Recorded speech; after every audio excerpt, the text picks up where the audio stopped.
Today I want to invite you to turn back to the book of Proverbs, a book that is filled with excellent practical wisdom just about living life well. And in Proverbs chapter 22, it begins with these words in verse 1.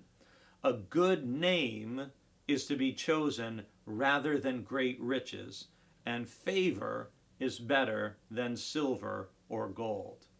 A good name is to be chosen rather than great riches, and favor is better than silver or gold. Well, what does that mean? Well, I believe Proverbs 22:1 is speaking to our character. It's speaking to our reputation, to how do people see you? How do they regard you? How do they think of you? And Proverbs, throughout the whole book, would make the point that far more valuable than any material riches, far more valuable than great riches or silver or gold, is to have a good name. Now, by a good name, that doesn't mean a popular name. It means a name that is respected, that is looked up to, that if people say your name, they say it with a level of regard, that you are a good person, you are trustworthy, you are dependable, you are a person who can be counted on.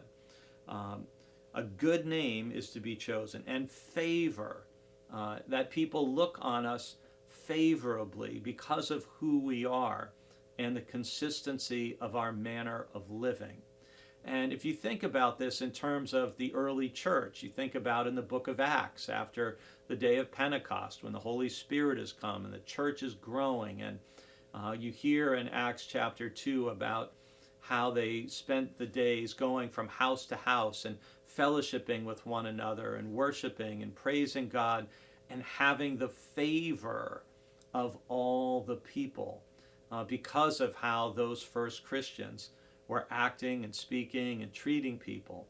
And that's one of the things, both individually and as a church, that we want to have a good name, that it is more valuable. You know, the stock market goes up and down, material riches can come and go, but who you are as a person, that is far more important than anything materially, and it's more valuable. So I want to encourage you, this is a time of New Year's resolutions and all of that, and most of those quickly fade. But what can you do in 2024, starting today and in the days and weeks and months to come, to establish and to continue to build up a good name that earns you favor and respect in the eyes of other people?